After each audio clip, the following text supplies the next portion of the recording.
What is a gene?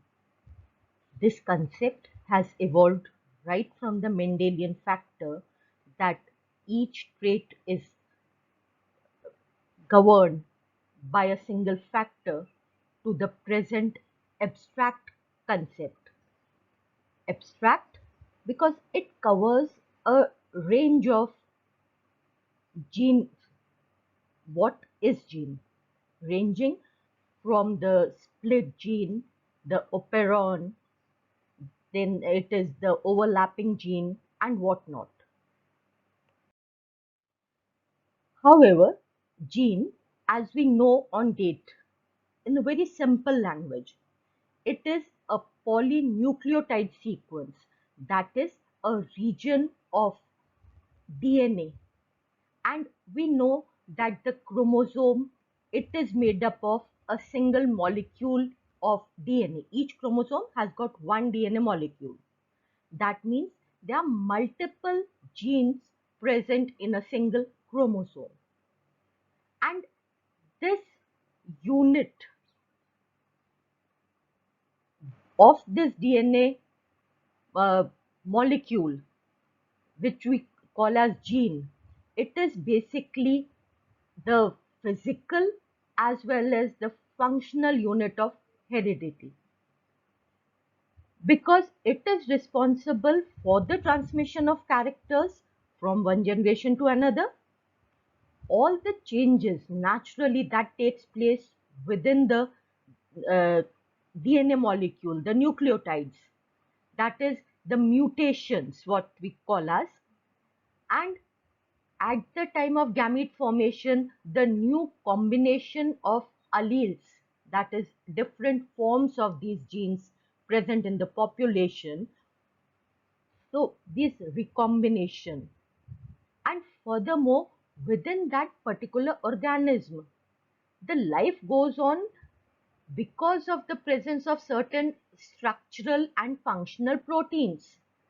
And this sequence of nucleotides, that is a gene, is responsible for all these four basic functions of a life, of a cell.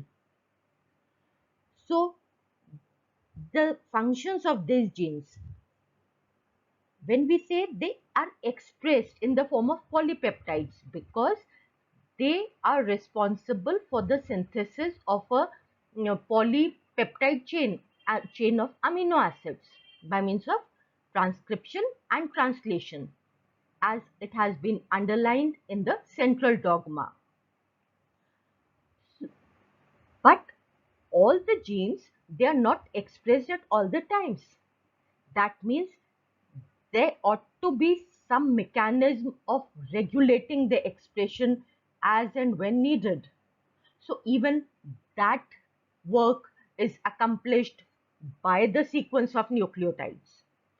So we may say that this gene is not only responsible for the formation of polypeptides, but there are certain nucleotide elements which are responsible for regulating the expression of genes. So these nucleotide sequences, they may be the structural genes or they may be the regulatory genes. They may have both the functions. They code for polypeptide and they regulate for the synthesis of that particular polypeptide. So these basic functions, that is its journey from the nucleotide sequence to the formation of proteins, that takes place by means of two basic processes, the transcription and translation, because we have already talked about the central dogma in another video. So transcription is forming a messenger RNA on a DNA strand. Now, as we know, according to the Watson-Crick model, DNA is a double helical structure, and the two polynucleotide chains, they run in an anti-parallel direction, that is the 5' end of one is opposite to the 3' end of the other. Another well-known fact is that formation of a polynucleotide sequence, whether it may be the deoxyribonucleotide sequence, that is DNA replication, or it may be synthesis of the RNA ribonucleotide sequence. It always takes place in the 5' to 3' direction. And now, since a single DNA molecule has got both these sequences, that is 5' to 3' and the anti-parallel 3' to 5'.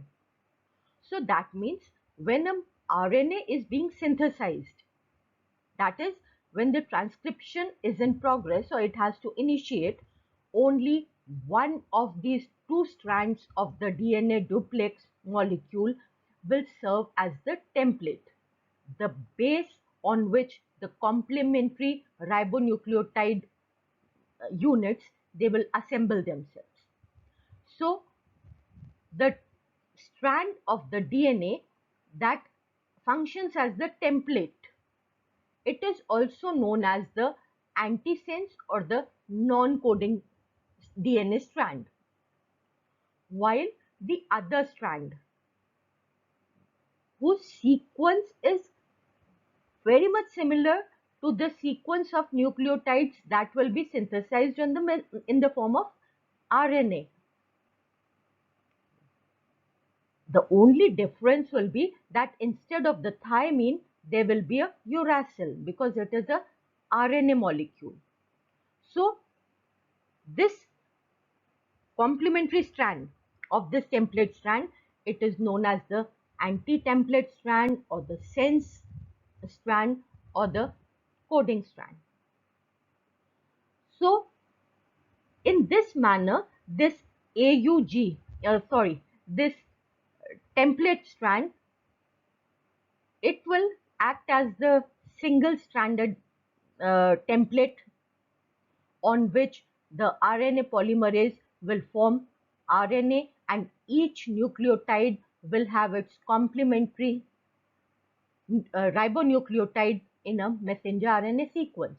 And in this way, we will get the messenger RNA. And we know one more thing, that is the triplets, a sequence of 3 consecutive nucleotides. They will act as the genetic code on the basis of which various amino acids, they will form the polypeptide chain on the ribosome, resulting in the formation of a protein molecule or a polypeptide molecule. So this is basically what a gene is and how it functions. The basic function of a gene, that is formation of a protein molecule, formation of a polypeptide sequence. But this simple process, this is the basic process what we have talked about. Now, if we consider the process in the two groups of organisms that prevail on this earth, that is the prokaryotes and the eukaryotes, certain differences are there because of the organization of these genes in the form of a functional unit. Now we know that in prokaryotes, the genome is very simple, very small. So multiple genes, that is multiple sequences of nucleotides that each coding for a particular polypeptide or an enzyme, they are regulated, they have a common regulatory mechanism. So each sequence of nucleotides that codes for a polypeptide is known as a cistron, and multiple cistrons, they form a polycistron. So these multiple cistrons which lie adjoining to each other, which are related to a single metabolic cycle, metabolic process. they have got a common regulatory mechanism. And again, this common regulatory mechanism functions on the basis of presence of different nucleotide sequences. Some of the sequences, they code for the protein whose function is to regulate the expression of these genes. That is, they are the regulatory genes. There are certain other sequences which does not form any messenger RNA or any polypeptide product. Instead, they regulate the activity or the transcription of our genes on the basis of, by virtue of their position, upstream or downstream of this polycistronic sequence. So, this entire unit comprising of the structural genes, the polycistron, and its common regulatory mechanism consisting of the regulatory genes and the regulatory sequences. They together form a unit that is referred to as the operon. And this operon concept was given by Jacob and Monod. So these open reading frames means the part of nucleotide that will result in the formation of a particular messenger RNA that will result in the formation of a protein. So once the RNA polymerase starts moving up this polycistronic unit, it will form different messenger RNAs, each for a particular protein. RBS is the ribosome binding site, and this UTR is they are the sequences which are not transcribed, and the part of nucleotide that is transcribed, that forms the messenger RNA, is the open reading frame. So in case of prokaryotes, the process is simply that messenger RNA formation will start at this start point and it will proceed until and unless it terminates. It comes across this termination point of this transcription unit. That means the length of the messenger RNA formed is exactly the same as that of the DNA template on which it is being formed. However, in case of eukaryotic genes, this was not observed. That means that the length of the final messenger RNA that comes out from the nuclei, that comes out from the nuclear pore into the cytoplasm of the cell, that was smaller as compared to the open reading frame or the length of the template on which it was formed. So this is because in case of eukaryotes, when this open reading frame, that is the stretch of DNA, the stretch of nucleotides within this DNA molecule that codes for a particular gene, it is transcribed, it results in the formation of this pre-messenger RNA. And this pre-messenger RNA is also known as your heterogeneous RNA. Heterogeneous because it comprises of two types of sequences.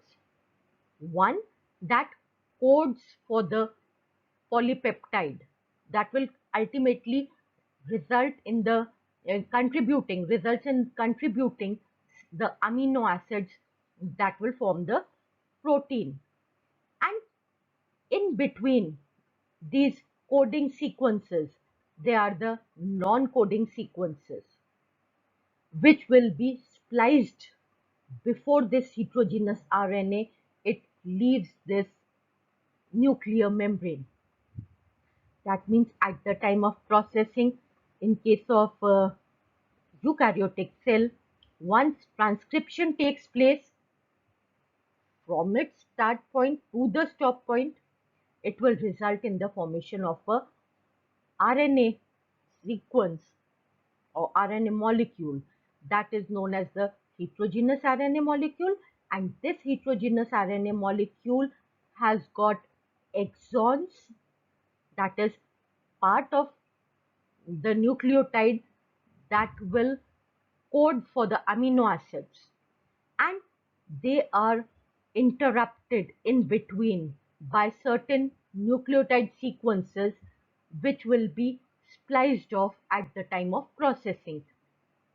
Cut will be generated at these points, and after that all these exons, they will join together, resulting in the formation of a mature messenger RNA, and all this process, it takes place within the nuclear membrane itself. And these introns, they will be left behind. They won't be the part of the final messenger RNA that will be formed. So this type of gene sequence, in which the coding sequences, they are interrupted by the non-coding nucleotide sequences, they are known as the interrupted genes. Or in another word, we may say that in eukaryotes, the genes, they are splitted in the form of a coding and non-coding sequences, in the form of exons and introns. Introns which remains inside the nucleus, and exons which become a part of the messenger RNA and goes on the outer side. That is, they crosses across the nuclear pore. So they are splitted into exons and introns, or the coding and the non-coding sequences. So they are also referred to as the split gene. So the definition of interrupted gene or the split gene, the concept is the same. Difference is in the language that we use to define it. So in this manner, in eukaryotes, this gene is in the form of a split gene or an interrupted gene. Now these introns, they may form another protein, that is, they may be the nested sequences, the nested gene.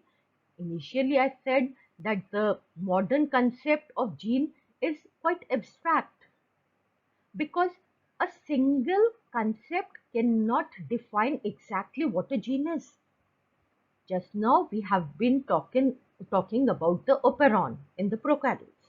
Then we came upon the split gene concept in the eukaryotes. And now I am referring the presence of nested genes or the overlapping genes that we will talk about in another video. But there are so many concepts that are true, and all these concepts together, they form what we call as the gene.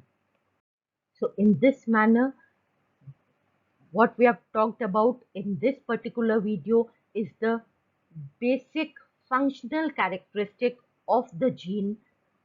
Basically, what is a gene?